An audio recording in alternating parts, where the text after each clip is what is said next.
Hebreus capítulo 6, vamos ler a partir do versículo 4. Quem encontrou, diga amém. Diz assim a palavra do Senhor: Pois é impossível que aqueles que uma vez foram iluminados, experimentaram o dom celestial e se tornaram participantes do Espírito Santo, e experimentaram a boa palavra de Deus e os poderes do mundo vindouro, e caíram, sejam outra vez renovados para o arrependimento, visto que eles estão crucificando de novo o Filho de Deus e o expondo à vergonha pública. Pois a terra que absorve a chuva que cai muitas vezes sobre ela e produz planta útil para aquele por quem é cultivada, recebe a bênção da parte de Deus. Mas, se produz espinhos e ervas daninhas, é rejeitada e está perto da maldição. O seu destino é ser queimada. Mas acerca de vós, ó amados, ainda que falemos assim, estamos certos de coisas melhores e relativas à salvação. Porque Deus não é injusto para se esquecer do vosso trabalho e do amor que mostrastes para com seu nome, pois servistes os santos e ainda os servis. E desejamos que cada um de vós mostre o mesmo esforço dedicado até o fim, para a completa certeza da esperança, para que não vos torneis indiferentes, mas sejais imitadores dos que herdam as promessas por meio da fé e da paciência. Até aí, assim diz a palavra do Senhor. Irmãos, quando eu vim pregar esse texto, eu pensei, sobrou para mim, talvez, aquele que seja um dos textos mais difíceis de se interpretar do Novo Testamento, se não de toda a palavra de Deus. Existe muita discussão, muito debate a respeito desses versos, principalmente os versículos 4 a 6.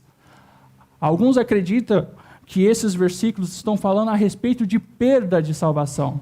Está se referindo a pessoas que se converteram, que foram salvas e que em algum momento caíram dessa salvação, que em algum momento perderam essa salvação.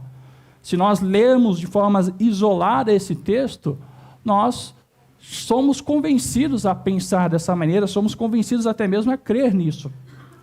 Só que nós, como sempre temos aprendido a respeito da palavra de Deus, nós sempre temos que ler o texto à luz do seu contexto.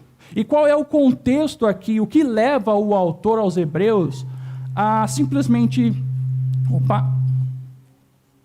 Vamos lá. Então, o que leva o autor aos Hebreus a começar a falar a respeito daqueles que aparentemente perderam a salvação ou aparentemente caíram da graça, perderam a fé? Como nós podemos ver alguns versos anteriores, e também como foi pregado pelo próprio pastor William na semana passada, o autor ele vem tratando a respeito da imaturidade espiritual dos hebreus. Como nós podemos ver no capítulo 5, versículo 12, ele diz assim: de fato, embora já devesseis ser mestres, ainda precisais que alguém vos ensine de novo os princípios elementares da palavra de Deus, e vos tornastes necessitados de leite e não de alimento sólido. Em outras palavras, o que o autor está dizendo? Olha, vocês já deveriam estar num patamar, numa fase da caminhada de vocês, onde eu não precisaria mais ensinar princípios elementares a respeito da fé cristã. Vocês já deveriam estar num patamar onde vocês deveriam estar galgando ensinamentos mais profundos, ensinamentos mais sólidos. Mas agora vocês se tornaram como crianças que precisam de leite novamente. Ou seja, ele está tratando a respeito da falta de crescimento, da falta de maturidade espiritual dos seus leitores. E tanto que ele continua discorrendo nos versículos 13 e 14. Qualquer pessoa que se alimenta de leite é inexperiente na palavra da justiça, pois é criança. Mas o alimento sólido é para os adultos que, pela prática, têm as suas faculdades morais exercitadas para distinguir entre o bem e o mal. Ou seja, ele está dizendo que aqueles que praticam a palavra de Deus, esses são maduros na fé. esses cresceram na fé. Aqueles que retêm a palavra de Deus e praticam a palavra de Deus, esses conseguem distinguir entre o bem e o mal, entre aquilo que não glorifica a Deus e aquilo que glorifica a Deus. É isso que leva ele, então, a dizer a respeito dessas pessoas que aparentemente perderam a salvação. E todos nós, em algum momento da nossa vida, seja você alguém que creia ou não na eleição, todos nós em algum momento já nos fizemos essa pergunta: será que realmente eu sou ou fui salvo? Será que realmente eu sou e fui salvo? Eu já me perguntei isso diversas vezes. Acredito que todos nós aqui em algum momento, ao olharmos para a nossa vida, ao olharmos para o nosso contexto, nós nos questionamos muitas vezes: mas será que realmente eu fui salvo pelo Senhor? E é isso que esse texto trata, é o que nós vamos ver. Então,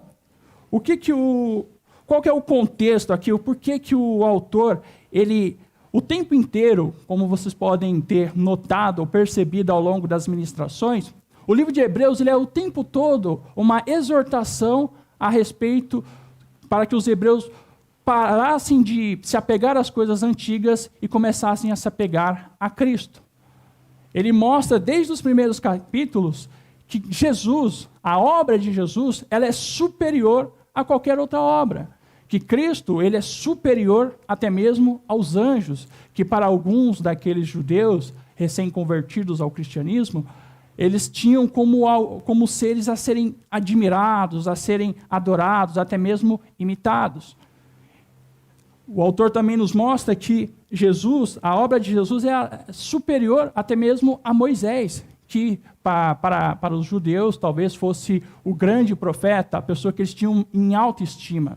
Então, o autor aos Hebreus está o tempo inteiro indicando os seus leitores a abandonarem as práticas da velha aliança e a se apegarem ao Evangelho, a se apegarem à mensagem do Evangelho, à nova aliança.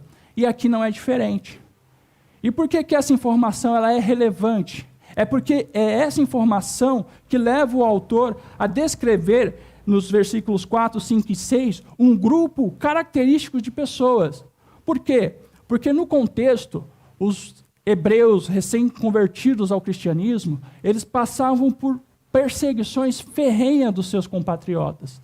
Existiam aqueles judeus que estavam se convertendo ao cristianismo, estavam galgando na fé, na verdadeira fé, e aqueles que acessaram o cristianismo de alguma forma, aqueles que também conheceram o evangelho de alguma maneira, porém, eles não viam o evangelho como algo tão relevante assim.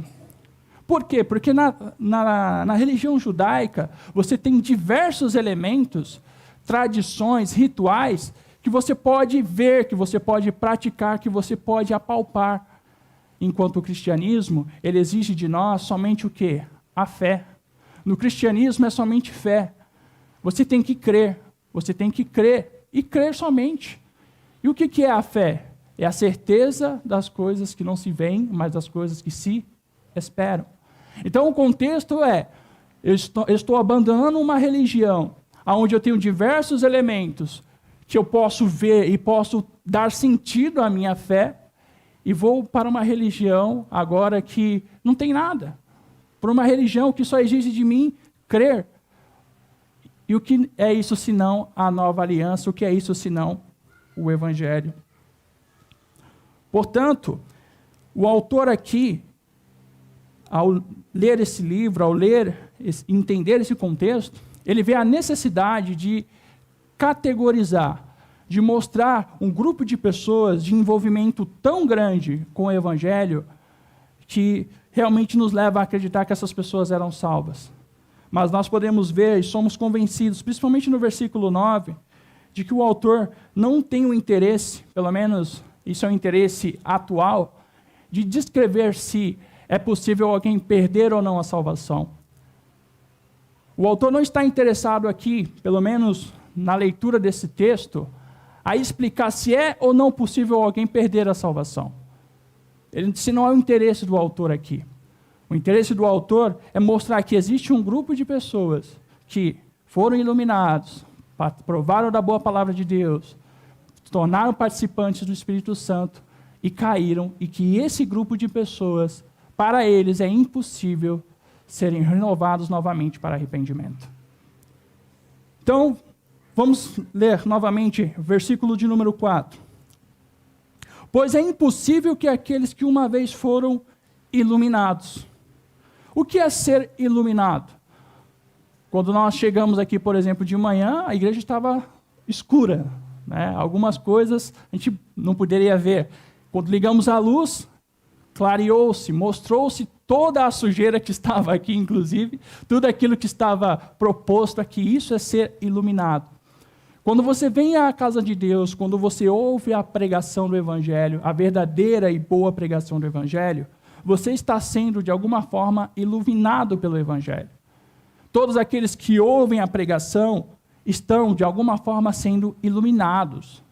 Está sendo deixado claro para vocês os riscos eminentes. Quando você ouve uma pregação dizendo, olha, fornicação é pecado, isso está sendo iluminado para você que existe um risco de queda nisso. Quando alguém vem e diz que sonegar os seus impostos, que, enfim, que tudo aquilo que você sabe que é errado, você está de alguma forma sendo iluminado. As coisas estão sendo deixadas claras para você. E a pregação ela tem esse papel, iluminar a vida daqueles que de alguma forma se encontram em trevas. Que de alguma forma daqueles que não têm ainda o entendimento pleno do que agrada ou não a Deus. Então, o autor mostra que essas pessoas que caíram, elas foram iluminadas. Elas, de alguma forma, elas entenderam a mensagem do Evangelho. Elas entenderam a pregação agora sobre que Cristo é superior à antiga aliança. Esses judeus agora foram, de alguma forma, instruídos e ensinados que, olha, abandone essas coisas da antiga aliança. Cristo é superior a todas elas. Se agarre à obra perfeita de Cristo. Isso foi anunciado para eles. Eles foram iluminados. É interessante nós vermos que o autor ele não somente fala desse termo de iluminado no capítulo 6. Se você avançar uns capítulos à frente, lá no capítulo 10, versículo 26, ele reforça essa ideia. Hebreus 10, versículo 26, diz assim: se continuarmos intencionalmente no pecado, só que ele diz em que situação? Em que situação nós continuamos intencionalmente no pecado? Depois de receber o pleno conhecimento da verdade. Se continuarmos intencionalmente no pecado, depois de recebermos o pleno conhecimento da verdade, já não resta mais sacrifícios pelos pecados. Novamente, reforçando isso que ele está dizendo no capítulo 6. Existem pessoas que são iluminadas, existem pessoas que chegam ao pleno conhecimento da verdade e que mesmo assim, intencionalmente, não é de maneira acidental, é de maneira intencional, elas continuam no pecado. Para esse tipo de pessoa já não resta mais o que fazer. Então, meu irmão, toda vez que você vem para a casa de Deus, toda vez que você ouve a pregação do Evangelho, você está sendo iluminado. Amém? Seguindo. Pois é impossível que aqueles que uma vez foram iluminados experimentaram o dom celestial. Provaram o dom celestial. Eles desfrutaram do dom celestial. E é possível, meus irmãos, você provar de algo de maneira momentânea ou contínua. Um exemplo que nós podemos aplicar sobre isso é a morte de Jesus. Jesus efetivamente morreu. Ele não entrou em coma durante 3 dias. Ele não ficou desmaiado por muito tempo, mesmo depois de ter sido sepultado. Não, ele efetivamente morreu, como todas as pessoas que nós já conhecemos que morreram, morrem. Ele efetivamente provou da morte. Jesus sabe o que é morrer, porque efetivamente ele morreu de forma plena, só que momentânea. Então, o que o autor nos leva a entender aqui é que essas pessoas, elas provaram do dom celestial de maneira não permanente, mas de maneira momentânea. E, meus irmãos, é possível sim você provar dos benefícios de Cristo e da igreja e ainda assim não pertencer ao seu povo. É possível você provar dos benefícios e dos dons e das benesses da igreja e de Cristo e mesmo assim não ser o seu povo. E o próprio Jesus presenciou isso com seus olhos. Lá em João capítulo 6, versículo 26, peço para que os irmãos abram, nós vamos perceber que existem diversas passagens que corroboram para essa ideia do autor e nos mostram que é mais do que uma mera discussão sobre perda ou não de salvação.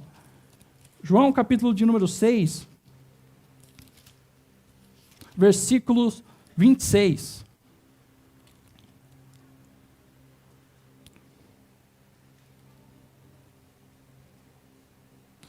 Todos acharam? Se não acharam, de qualquer forma, a nossa irmã Desirê projetou aí para que você pudesse acompanhar. João capítulo 6, versículo 26, olha o que diz. Vamos do 25. Ao encontrá-lo no outro lado do mar, perguntaram-lhe: Rabi, quando chegastes aqui? Jesus respondeu: em verdade vos digo, que me buscais, não porque vistes sinais, mas porque comestes do pão e ficaste satisfeito. Agora nós vamos no capítulo 6, lá para o versículo 66. João 6, 66. Por causa disso, muitos de seus discípulos fizeram o quê? Voltaram atrás e deixaram de segui-lo. Então Jesus perguntou aos 12, vós também não quereis se retirar? Simão Pedro lhe respondeu, Senhor, para quem iremos? Tu tens a palavra de vida eterna, e nós cremos e sabemos que tu és o Santo de Deus. O próprio Jesus, ele havia realizado sinais, ele havia realizado milagres, milagres esses que o povo aqui desfrutou. Eles puderam contemplar os milagres de Cristo com seus próprios olhos. Eles puderam desfrutar também das curas de Jesus. Um outro exemplo que pode reforçar que alguém pode provar do dom celestial e mesmo assim abandonar Cristo é aquela história dos leprosos, aonde existia ali alguns leprosos, Jesus vai, cura esses leprosos, e dentre aqueles leprosos somente um volta para agradecer a Cristo e ficar com ele, enquanto os outros, depois de terem recebido a sua bênção, abandonaram a Jesus, foram para outro lugar. Portanto, o autor nos mostra que sim, é possível uma pessoa vir para a igreja, provar das benesses da igreja, provar das benesses de Cristo e ainda assim abandoná-la, ainda assim cair. Então perceba, meus irmãos, é mais do que uma mera discussão teológica a respeito de perda ou não de salvação. O autor está nos mostrando pessoas que, se nós olhássemos, nós diríamos, não, essa pessoa é salva, não é possível. Olha o que essa pessoa, ela foi iluminada, ela provou do dom celestial, ela desfrutou das benesses de Cristo. E continua, versículo 4 ainda, provaram o dom celestial e se tornaram participantes do Espírito Santo.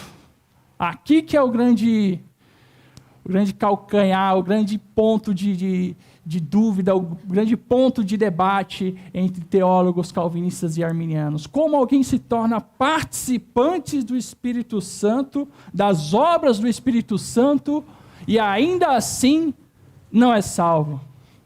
É possível alguém ser participante do Espírito Santo e ainda assim cair? O autor nos mostrou que sim. Só que o Evangelho de Mateus, capítulo 7, vai nos mostrar também isso. Novamente, a gente vai passear um pouco pela Bíblia, mas é só para mostrar que se nós pegássemos esse texto de Hebreus de forma isolada, nós seríamos convencidos, nós teríamos que acreditar de fato na perda de salvação. Só que a Bíblia, ela nos mostra em diversas passagens que isso é comum de acontecer.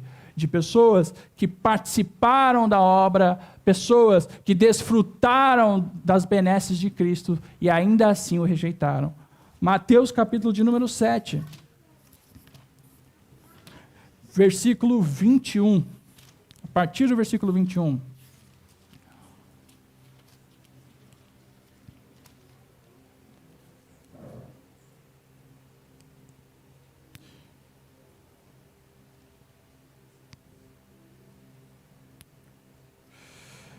Todos acharam? Vamos ler. Mateus 7, 21 diz assim: nem todo o que me diz Senhor, Senhor, professa, olha, Jesus Cristo é meu Senhor, é nele que eu creio. Nem todos que me diz Senhor, Senhor, entrará no reino do céu, mas aquele que faz a vontade de meu Pai que está no céu. Versículo 22, naquele dia, muitos me dirão, Senhor, Senhor, nós não profetizamos em teu nome? Como é que alguém pode profetizar se não for pelo nome de Cristo e por intermédio do Espírito Santo? Em teu nome não expulsamos demônios. Essas pessoas expulsaram demônios. No nome de Cristo, pelo poder do Espírito Santo. E olha, continua. Em teu nome não fizemos muitos milagres. Ele não está dizendo que em seu nome eu aconselhei. Ele não está dizendo que em seu nome eu consolei. Em seu nome nós fizemos muitos milagres. O que é o milagre, meu irmão? É quando você vê lá um corpo inerte, morto, no cemitério, e pelo poder do Espírito Santo, você ora, você profetiza, você fala, e aquele corpo começa a ter vida, ele volta a viver novamente. É algo sobrenatural. Jesus está dizendo aqui que pessoas fizeram coisas sobrenaturais em seu nome através do poder do Espírito Santo. E ele continua. Essas pessoas vão chegar nele dizendo tudo isso, que fizeram tudo isso em seu nome, e fizeram de maneira verídica, fizeram de maneira verdadeira. E Jesus vai dizer, versículo 23, então lhes direi claramente, nunca vos conheci. Afastai-vos de mim, vós que praticais o mal. Percebem como é muito mais elevada a questão? É muito mais do que uma mera questão teológica. O autor está nos mostrando a respeito de pessoas que nós, na nossa capacidade humana, jamais conseguiríamos imaginar que eram pessoas que poderiam negar a Cristo. Jamais poderíamos imaginar que eram pessoas que poderiam cair da graça, que jamais poderiam cair ou perder a salvação, enfim, independente do termo. O próprio Cristo está dizendo que isso vai acontecer. Que vão existir pessoas, e que existem pessoas que fazem milagres, que expulsam demônios, que profetizam no nome dele. E tudo isso acontece. E acontece pelo poder do Espírito Santo. Mas ainda assim, o Senhor não as conhece. Ainda assim, eles não fazem parte do povo de Deus. É o que o autor aos Hebreus está mostrando aqui. Se tornaram participantes do Espírito Santo. Provavelmente essas pessoas, esses judeus recém-chegados à comunidade cristã, viram milagres, viram sinais do Espírito Santo ali em seu meio, e não somente viram, provavelmente eles devem ter orado e os sinais aconteceram. E ainda assim, como vai dizer, esses caíram. Portanto, meu irmão, perceba o quão elevado é a questão, o quão elevado é a situação de alguém que pode sim chegar a esse patamar. Uma pessoa pode passar anos na igreja e você acreditar que a pessoa é salva. E é normal, nós não conseguimos conhecer o coração das pessoas. Mas no final, Cristo sabe quem são os seus. Cristo sabe quem verdadeiramente lhe pertence. E ele continua descrevendo a respeito desses. Versículo 5. E experimentaram a boa palavra de Deus. Ou seja, ouviram acerca da mensagem do Evangelho. Ouviram acerca da salvação. Ouviram, no caso aqui dos Hebreus, acerca que Cristo é superior a Moisés, aos profetas, aos anjos, à antiga aliança, que a obra de Cristo é perfeita. Eles ouviram isso. Eles foram ensinados de que, olha, vocês não precisam mais guardar esses rituais, essas práticas, para alcançarem a salvação e serem aceitos por Deus. Basta você confiar na obra perfeita de Cristo, basta você depositar a sua fé em Cristo, que você será salvo. Eles ouviram isso. Essa é a boa palavra de Deus, essa é a boa mensagem do Evangelho. E ele finaliza descrevendo esse grupo de pessoas que, além de experimentarem da boa palavra de Deus, ou seja, eles usufruíram da boa palavra de Deus. Eles não somente ouviram, mas eles usufruíram, eles experimentaram da boa verdade do Senhor. E os poderes do mundo vindouro. Poderes do mundo vindouro nada mais seria do que aquilo que hoje nós desfrutamos e que se tornará perpétuo. Ou seja, a verdade, o amor, a justiça, são coisas que se tornarão perpétuas no mundo vindouro. Quando Cristo vier e estabelecer o seu reino, tudo isso será perfeito. Mas nós já desfrutamos de algumas coisas, dessas coisas já no presente. Você já desfruta do amor dos seus irmãos, você já desfruta do poder da palavra de Deus, você já desfruta das verdades do Evangelho, e tudo isso será perpétuo no mundo vindouro. Essas pessoas desfrutaram de tudo isso. Só que o versículo 6 diz o seguinte: e caíram. E caíram. Então, eles descrevem, olha, existe um grupo de pessoas que provaram da boa palavra de Deus, foram iluminados, se tornaram participantes do Espírito Santo, ouviram o Evangelho, experimentaram os poderes do mundo vindouro, e essas pessoas caíram. O tema da minha pregação é apostasia, seria somente apostasia. Só que, conforme nós vamos discorrer, é apostasia versus perseverança.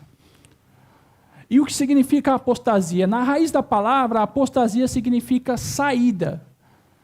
Apostatar significa você sair de algum lugar. É como se eu, aqui dentro desse templo, aqui dentro desse prédio, eu pegasse e decidisse ir para fora. Isso é a palavra apostasia, é sair. Só que no contexto atual, obviamente, apostasia, ela tem uma conotação agora somente negativa. Então, quando você fala que alguém apostatou de alguma coisa, você sempre remete a algo negativo. Ah, essa pessoa abandonou a religião, essa pessoa abandonou a fé, essa pessoa não é mais crente, ou essa pessoa, enfim, disse não a Jesus. Hoje, a apostasia, para nós, tem somente essa conotação negativa. E é justamente isso que o autor está se referindo aqui quando ele diz que caíram. Então perceba, o autor não está dizendo que quem caiu foi uma pessoa que estava começando na caminhada. Percebem? Ele não está se referindo a um grupo de pessoas que ainda não tinham pleno conhecimento, como ele vai dizer lá no versículo 26 do capítulo 10. Ele não está dizendo a respeito de pessoas que estavam com dificuldade de entender sobre a fé, sobre o cristianismo. Não. Ele está dizendo de pessoas que entenderam o Evangelho. Está se referindo a pessoas que compreenderam de fato o que significa o Evangelho, o que significa a obra de Jesus. Eles entenderam de fato, de forma plena, de forma profunda, e não somente entenderam, eles desfrutaram das benesses que isso trazia. É como se uma pessoa chegasse na igreja, ela ouvisse a pregação do Evangelho, a pregação bíblica, a pregação verdadeira, e ela passasse anos ali e mostrasse interesse e tudo mais. E em algum momento da sua caminhada, ela simplesmente olha para tudo isso e fala: quer saber? Eu não quero mais isso. Eu estou rejeitando isso. Eu não quero isso. Eu quero a minha antiga vida, eu quero a minha antiga aliança. Se aplicando aqui aos judeus, conforme eu havia descrito, por passarem por perseguições, por afronta de outros judeus, de outros judaizantes, alguns estavam sendo tentados a abandonar o cristianismo e voltarem para o judaísmo. Só que muitos voltaram tendo já plena ciência do que significa o cristianismo, tendo plena ciência do que significa aquele sacrifício de Cristo, tendo plena ciência do que significa a obra de Cristo. E mesmo assim, eles decidiram voltar. Eles decidiram abandonar a Jesus. Você lembra de alguém nesse nível?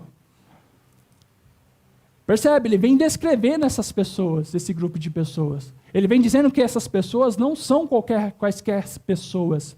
Não são pessoas que não têm conhecimento. Não são pessoas que não foram instruídas. Não são pessoas que começaram hoje na igreja. São pessoas que, para mim e para você, eram verdadeiros crentes, eram verdadeiros convertidos. Só que caíram. E o que acontece com isso? Qual que é o fim dele? O autor diz, no versículo 6, continuando: portanto, é impossível que sejam outra vez renovados para o arrependimento. E em seguida ele diz o motivo. O motivo do porquê é impossível que eles sejam renovados para arrependimento. Visto que, ou seja, o motivo, visto que eles estão crucificando de novo o Filho de Deus e o expondo à vergonha pública. Aqui no contexto, o que isso significa? Por que para esses que foram iluminados, que provaram o dom celestial, se tornaram participantes do Espírito Santo, provaram da boa palavra de Deus e do mundo vindouro, por que para eles que caíram é impossível que sejam novamente renovados para arrependimento? Porque eles estariam crucificando Cristo novamente. Eles precisariam que Cristo viesse de novo, se encarnasse, vivesse em nosso meio, fosse levado novamente a uma cruz. E isso não vai mais acontecer. É como se eles olhassem para a obra de Cristo e falassem: não, Cristo mereceu esse sacrifício. Ele realmente era um criminoso. O autor aqui equipara a apostasia a crucificar novamente o Filho de Deus. Ele equipara aqueles que abandonam a fé, que abandonam de forma consciente, depois de terem desfrutado de tudo, depois de terem tido todo o conhecimento. Ele equipara, ele equivale essas pessoas àqueles que pregaram Jesus Cristo no madeiro.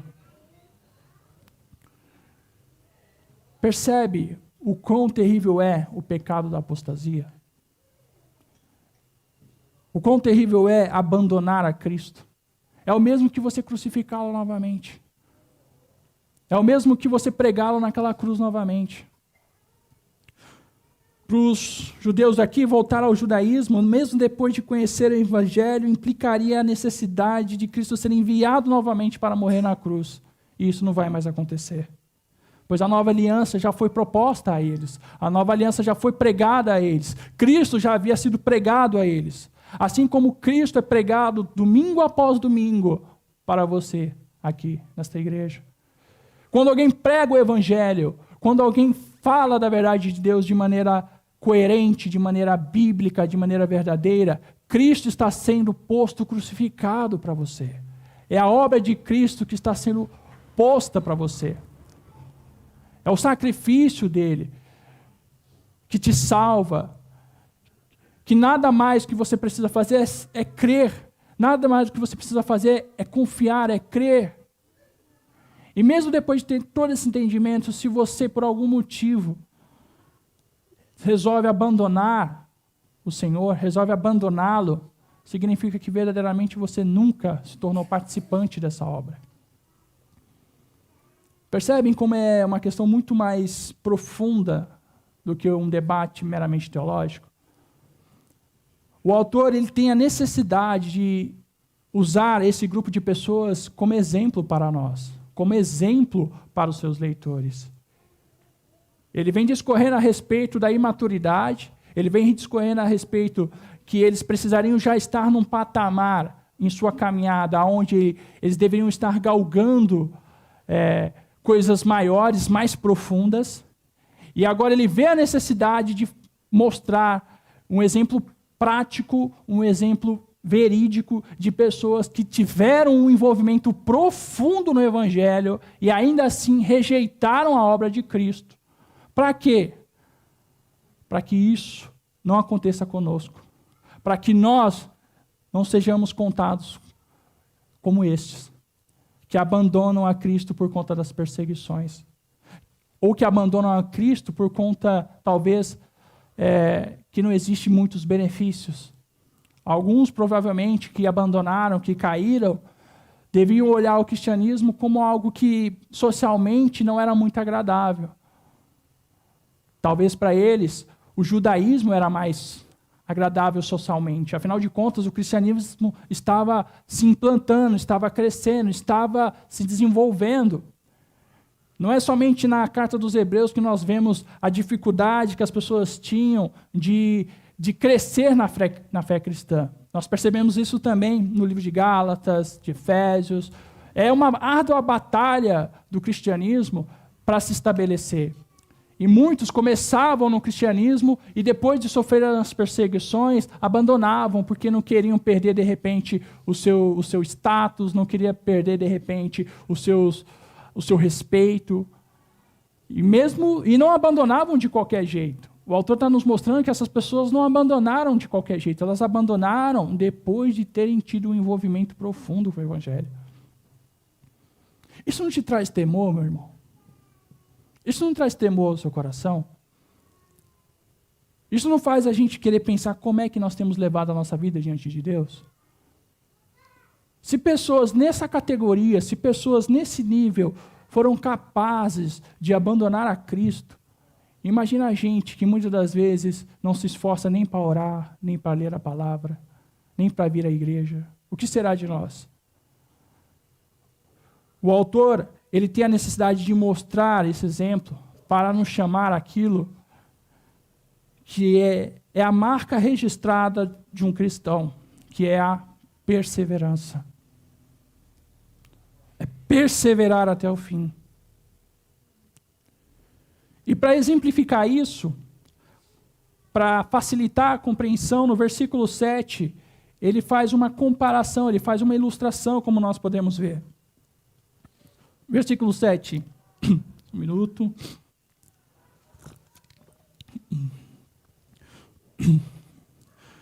Versículo 7. Pois a terra que absorve a chuva, que cai muitas vezes sobre ela, e produz planta útil para aqueles por quem é cultivada, recebe a bênção da parte de Deus. Mas, se produz espinhos e ervas daninhas, é rejeitada e perto está da maldição. O seu destino é ser queimada. O autor está dizendo aqui, existem terras, e essas terras recebem a mesma chuva. A mesma chuva cai sobre elas. Existem irmãos aqui de tudo quanto é tipo, de tudo quanto é jeito. Os mesmos irmãos estão recebendo a mesma pregação, a mesma mensagem para cada um de nós aqui. E o autor está dizendo que nessas terras, aquela que produz planta útil, essa recebe a bênção de Deus. Então a pessoa veio, ela ouviu a pregação do Evangelho, a palavra de Deus foi pregada para ela, e essa pessoa respondeu com fé, respondeu com perseverança. Essa é abençoada por Deus. Porém, no versículo 8 ele diz que a terra que recebeu a mesma chuva, existe uma terra que recebeu a mesma chuva e que produziu algo completamente diferente do que a primeira. Ela produziu ervas daninhas e espinhos. Em algumas versões, abrolhos. Ou seja, ela recebeu a mesma chuva, porém produziu coisas completamente diferentes. Isso nos mostra que na igreja, no meio cristão, vai ter pessoas que vão receber a mesma pregação, a pregação bíblica, a pregação verdadeira. Alguns vão responder com fé e alguns vão responder com incredulidade, com abandono, com apostasia. O autor aqui está nos alertando, irmãos, que a apostasia, ela é um perigo real. Que a apostasia e abandono da fé, ela pode alcançar qualquer um, independente da sua linha teológica. Você pode se dizer um calvinista e crer na perseverança dos santos e crer na eleição, mas isso não te faz imune à apostasia. Se você não se cuidar, se você não vigiar, se você não buscar a Deus e buscar nele a dependência da sua existência, logo você pode ser contado como esses. Porque o autor está mostrando aqui pessoas que tinham envolvimento profundo. Ele não está falando daquelas pessoas que estão começando e por estarem começando na fé ainda sem muita sabedoria, acabam vez ou outra tropeçando, vez ou outra acaba desviando da igreja por falta de conhecimento, por falta de maturidade. Não é dessas pessoas que o autor está se referindo aqui. São de pessoas que se envolveram de forma plena. Pessoas que conheceram o Evangelho, desfrutaram dos dons celestiais, das bênçãos de Deus. Não é qualquer cidadão que ele está descrevendo aqui. E mesmo assim essas pessoas caíram, mesmo assim essas pessoas rejeitaram a Cristo de maneira pública, de maneira total. Elas chegaram a um momento e falaram, Cristo para mim não é suficiente. Eu não preciso da obra de Cristo, eu não preciso da igreja, eu não preciso dos irmãos, eu não preciso disso. São essas pessoas que o autor está se referindo aqui. Pessoas que em algum momento, por conta do seu orgulho, por conta da sua prepotência, por conta da sua arrogância ou da sua autossuficiência, olharam para a obra proposta através da igreja e falaram, quer saber, isso aí eu não preciso, eu estou muito bem sozinho. Ou que olharam para as suas antigas vidas e falaram, não, aquilo é melhor. Ou pessoas que vieram para uma igreja bíblica, uma igreja saudável, onde é pregado verdadeiramente o evangelho, e voltaram para igrejas que pregam mentiras, que pregam heresias, porque lá eles têm a toalha ungida, lá eles têm elementos que eles podem depositar a sua fé ao invés da palavra de Deus. A apostasia é um perigo real, meus irmãos. Ela atinge qualquer um, independente do que você possa imaginar. Seja você pentecostal, neopentecostal, seja você arminiano, calvinista, a apostasia é um risco iminente, é um risco real. É isso que o autor está nos alertando. Esse é o objetivo do autor aqui. O objetivo do autor não é explicar, não é debater questões teológicas no sentido, é possível alguém perder ou não a salvação. Não é o interesse do autor, o interesse dele é mostrar, olha, cuidado. Existem pessoas que caíram da graça, caíram do evangelho, abandonaram a Cristo, e essas pessoas abandonaram de forma consciente e plena. Para essas já não há mais o que possa ser feito, porque elas intencionalmente continuam no pecado, depois de terem recebido o pleno conhecimento da verdade. Essa mensagem, meus irmãos, falou tanto comigo, me trouxe tanto temor, porque às vezes a gente fica se garantindo nos anos de igreja que nós temos. Às vezes a gente pensa, não, eu já estou há anos na igreja, você acha que eu vou desviar? Eu já conheço isso aí de cor e salteado, meu irmão. Já conheço isso daqui, de Gênesis ao Apocalipse. Abre aí uma página, eu vou dizer o que está escrito aí. Abre um texto aí, fala qualquer texto, eu vou dizer. Eu já fui pregador, meu irmão. Sou pastor. Essas pessoas também tinham condições de serem pastores, talvez eram. E mesmo assim caíram. Portanto, meus irmãos, vigiemos. Vigiemos para que nós não sejamos contados como aqueles que abandonam a Cristo, mas que sejamos contados como aqueles que, independente da perseguição, independente das dores, perseveram, continuam. Que a palavra do Evangelho produza em nossa terra, que é o nosso coração, ervas proveitosas para Deus, que glorifiquem o seu nome.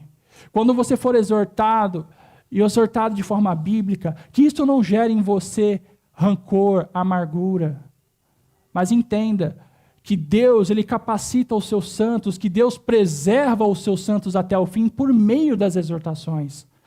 Esse é o objetivo do livro de Hebreus. É nos motivar a perseverança, mas através das exortações. É nos motivar ao crescimento através das correções, através das exortações.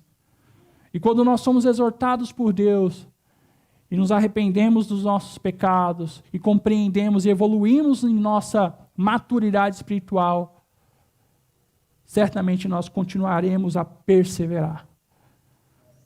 E é o que vai dizer no versículo 9. Mas, acerca de vocês. Olha como ele começa. Então, ali nos versículos 4, 5 e 6, ele descreveu um grupo de pessoas que ele tem em mente, e essas pessoas conheceram o Evangelho, essas pessoas participaram da igreja, essas pessoas eram conhecidas até mesmo pelos seus irmãos como verdadeiros crentes, e essas pessoas caíram, essas pessoas abandonaram, essas pessoas apostataram da fé. Só que o autor ele diz, mas acerca de vocês, ou seja, dos seus leitores, dos seus destinatários, acerca de vocês, ó amados, ainda que falemos assim, estamos certos de coisas melhores e relativas ao quê? À salvação. Mesmo ele pegando pesado, mesmo ele dando esse exemplo tão doído, o autor, de alguma maneira, ele tinha convicção de que os seus leitores eram diferentes. E aqui começa a parte da motivação à perseverança. Acerca de vocês, eu estou certo de coisas melhores. Melhores do que? Melhores que o quê? Melhor do que tudo isso que ele descreveu. Eu estou certo de que vocês não vão abandonar a Cristo. Eu estou certo de que vocês não vão apostatar. Eu estou certo de que vocês vão continuar firmes. Eu estou certo da salvação de vocês. Eu espero, irmãos, que nós sejamos contados como esses aqui do versículo 9. Eu espero que cada um de vocês que está ouvindo essa mensagem, ou você que está ouvindo pela internet, se enquadre aqui no versículo 9 do capítulo 6. Que, ao contrário daqueles que abandonam a Cristo, são contados como aqueles que produzem coisas relativas à salvação.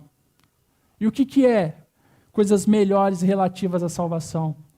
É quando você passa por uma dor tão aguda, tão inexplicável, e mesmo assim você continua amando a Deus.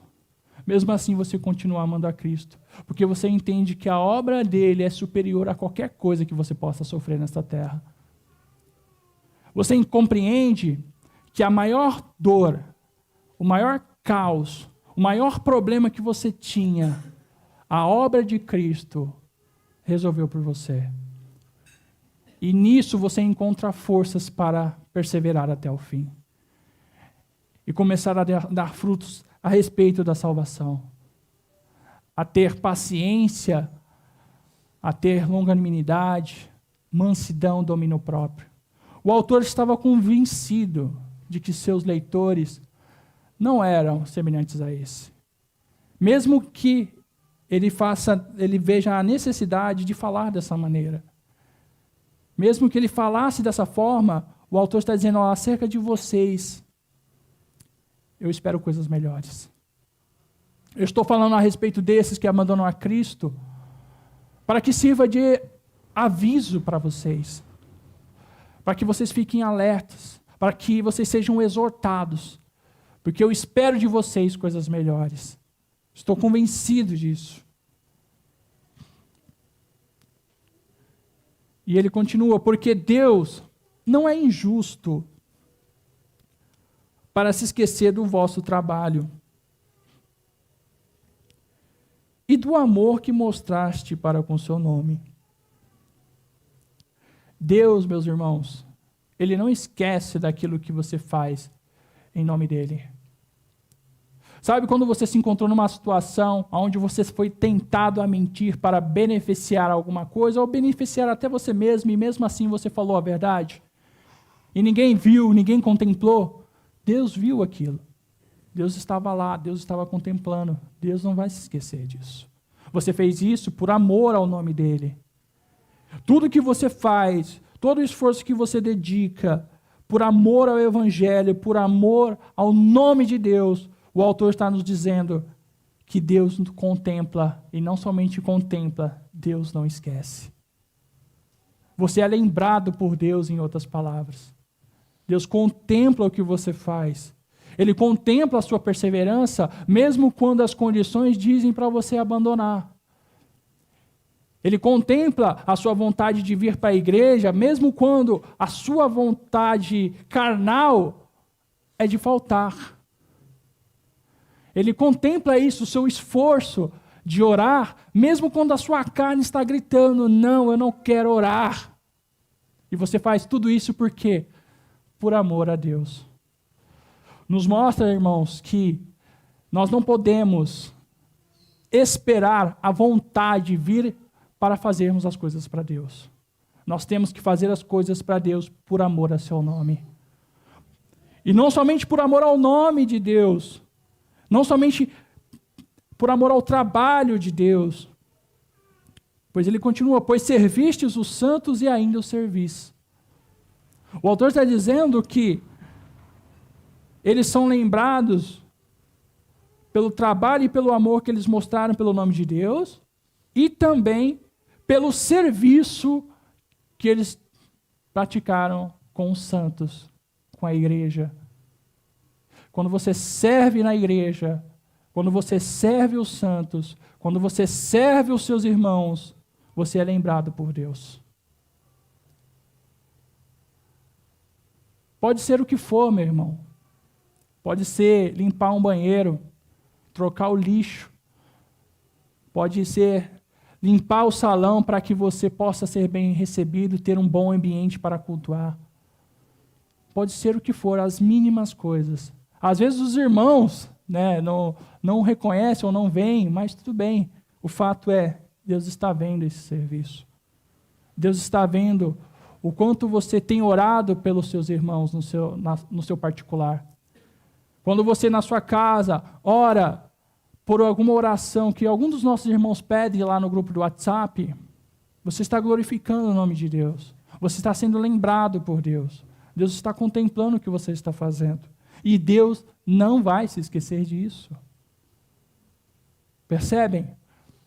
Os verdadeiros santos, o verdadeiro povo de Deus é aqueles que, independente da situação, continuam demonstrando empenho, amor e vigor ao nome de Deus. E também manifestando esse amor a Deus por meio do serviço, à igreja. O que diz lá em João, 1 João? Como é que nós podemos dizer que amamos o nosso próximo? Como é que nós podemos dizer, aliás, que amamos a Deus e odiamos o nosso próximo?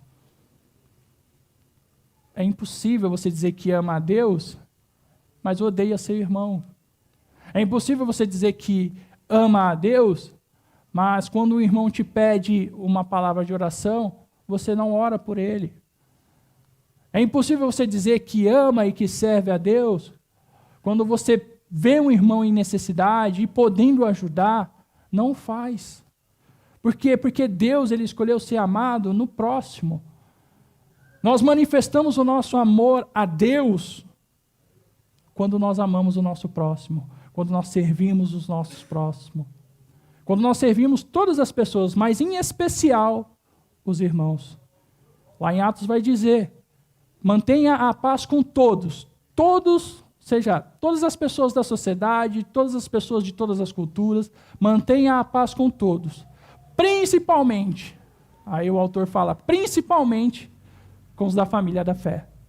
Principalmente com a família da fé. Ou seja, se você tem paciência com um ímpio lá fora, você tem que ter muito mais paciência com seu irmão. Se você tem misericórdia por quem está lá fora, que não é convertido, que é ímpio, muito mais você tem que ter esse amor com os da família da fé. Porque ele deixa claro aqui, porque vocês servistes os santos. Não é porque vocês serviram os ímpios, não é porque vocês serviram os que não são da comunidade. Não, em especial porque vocês serviram os santos.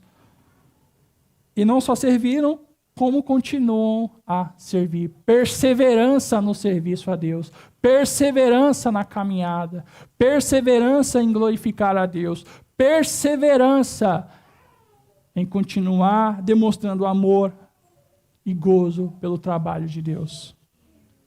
O autor estava convencido disso. E ele diz no versículo 11, e desejamos que cada um de vocês mostre o mesmo esforço dedicado até quando? Até o fim. Está vendo esse esforço que vocês estão tendo de vir para a igreja? Mantenha esse esforço até o fim. Está vendo esse esforço que vocês têm de ensaiar, de prestar um bom louvor, de prestar uma boa pregação, de orar pelos seus irmãos, de amar os seus irmãos, de consolar? Mantenha tudo isso até o fim. Não é manter tudo isso até que te convenha, até o momento que te for conveniente. Não, é até o fim. É amarmos uns aos outros até o fim. Mesmo que venhamos discordar de muitas coisas, mesmo que venhamos a ter os nossos embates, ainda assim, nada disso deve nos impedir de servir uns aos outros até o fim. É orar uns pelos outros. E orar de maneira sincera. Não é ver a mensagem lá no WhatsApp de um irmão pedindo oração e falar, não, vai ter algum irmão orando. Eu não vou orar. Vai ter algum irmão orando. Certamente alguém, aí fica todo mundo, imagina se todo mundo pensasse desse jeito. Mas eu acredito que cada um que recebe aquelas mensagens, em algum momento ora pelo pedido de oração do seu irmão. Isso é mostrar amor. E um amor e uma dedicação que o Senhor não esquece. Essa é a marca daqueles que verdadeiramente são servos do Senhor, são salvos do Senhor. Meu irmão, independente de você crer ou não na eleição, independente ou não de você ser calvinista ou não, um fato é um só. Os verdadeiros salvos são aqueles que perseveram no amor e no serviço de Deus até o fim. Não retrocedem. Esses podem até se encontrar em alguns momentos de fraqueza. Podem até, porventura, passarem um momento de fraqueza e não vir à igreja, orar menos ou não orar. Mas chega um momento que isso incomoda tanto que ele fala, não, eu preciso do Senhor. Eu preciso dos meus irmãos. Eu preciso da minha igreja. Eu preciso daqueles que oram por mim. E assim você é revivificado, e assim você é edificado novamente. O que diz Tiago? Oremos uns pelos outros. É um incentivo, é objetivo, é praticidade. É manifestar essa perseverança em obras contínuas. O autor está contrastando aqui os seus leitores com aqueles que abandonam a fé. Ele está mostrando, olha, vocês são diferentes. Vocês foram chamados não para provarem do dom celestial e das benesses da igreja e caírem. Existem pessoas que fazem isso e sempre vai existir. Sempre vai existir aqueles que você olha, você julga, você fala, não, esse aí é um irmão de verdade. E por conta de orgulho, por conta de prepotência ou tribulações, ele vira e chega à conclusão de que Cristo não é suficiente. Se Cristo não é suficiente para as pessoas, eu não sei mais o que pode ser. Nada mais pode ser. Só que o autor nos chama a olharmos para esses e pensar, não, eu não quero ser igual a esses. E para não correr esse risco, eu vou perseverar até o fim, independente da tribulação, independente do que digam, independente do que pensam ao meu respeito, eu vou continuar servindo a Deus até o fim. E para que tudo isso? Com qual fim, com qual objetivo tudo isso? Continuando ainda no versículo 11. Mostre o mesmo esforço dedicado até o fim, para a completa certeza da esperança, para que não vos torneis indiferentes, mas sejais imitadores dos que herdam as promessas por meio da fé e da paciência. Todo esse incentivo à perseverança, todo esse motivo a rejeitar, a se afastar da apostasia, por mais que isso lhe seja proposto, todo esse incentivo a perseverar no serviço a Deus, a perseverarem, aqui no caso dos hebreus, a crendo na suficiência de Cristo, a crendo que a obra de Cristo era superior à de Moisés, à dos antigos profetas, à antiga aliança. Tudo isso é para quê? Para que eles chegassem à completa certeza da esperança, ou seja, a completa convicção da salvação. Para que eles não fossem indiferentes, mas que eles fossem semelhantes àqueles que herdaram as promessas por meio da fé e da paciência. E nos versículos 13 em diante, ele vai dizer a respeito de Abraão, que para nós é o maior exemplo de fé que nós podemos ter. Que com fé e paciência ele herdou as promessas de Deus. Que Abraão, ele foi salvo por meio da sua fé.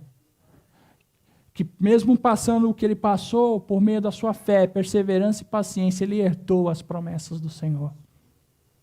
Nós temos uma promessa de que encontraremos face a face, de que somos salvos e seremos salvos. Da minha e da nossa perspectiva, eu não consigo distinguir se você é ou não é salvo. Eu posso crer que você é salvo. Você pode mostrar para mim que é salvo. E eu posso acreditar que você é salvo. E está tudo bem eu acreditar. Eu não sou onisciente. Eu não sou onipotente. Deus sabe quem é o seu povo. Deus sabe quem faz parte dos seus eleitos. Só que independente das perspectivas, o chamado do autor aqui é o seguinte: olha, existe o risco da apostasia. A apostasia, ela se concretiza. E não importa se você é calvinista, se você é arminiano, se você não é, enfim, acontece.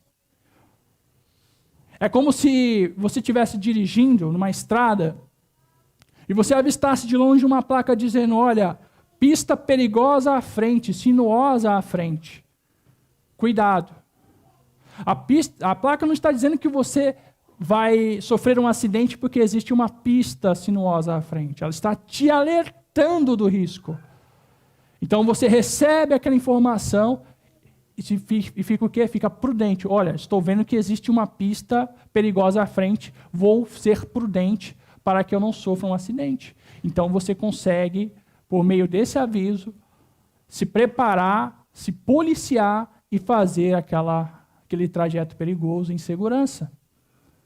O risco, meu irmão, da apostasia, ele existe. E ele pega qualquer tipo de pessoa. Ele aqui exclusivamente está falando de pessoas que, como eu falei, a gente julgaria: nossa, esse cara nunca vai abandonar a fé. Esse cara aí cresceu na igreja, como é que ele vai abandonar a fé? Ele conhece a Bíblia de cor e salteado. Caíram. Imagine nós, se não nos policiarmos, se não buscarmos perseverar. Então, independente do seu raciocínio teológico, o autor nos indica: cuidado e perseverem até o fim.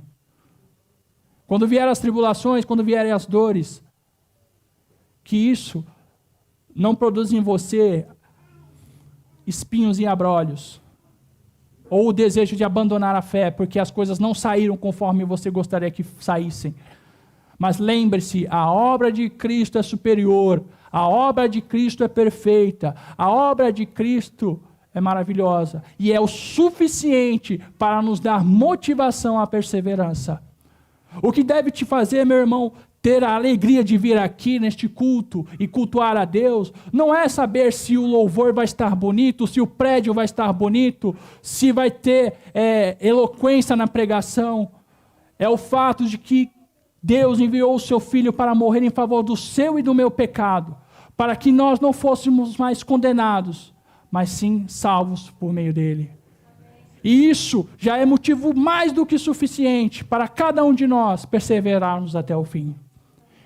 Para que não sejamos contados como aqueles que abandonam a fé, mas sim como aqueles que perseveram no serviço e no amor ao Senhor. Amém, meus irmãos? Espero que, através dessa mensagem, Deus te abençoe de alguma maneira. Que você saia daqui entendendo. Persevere até o fim. Vamos orar.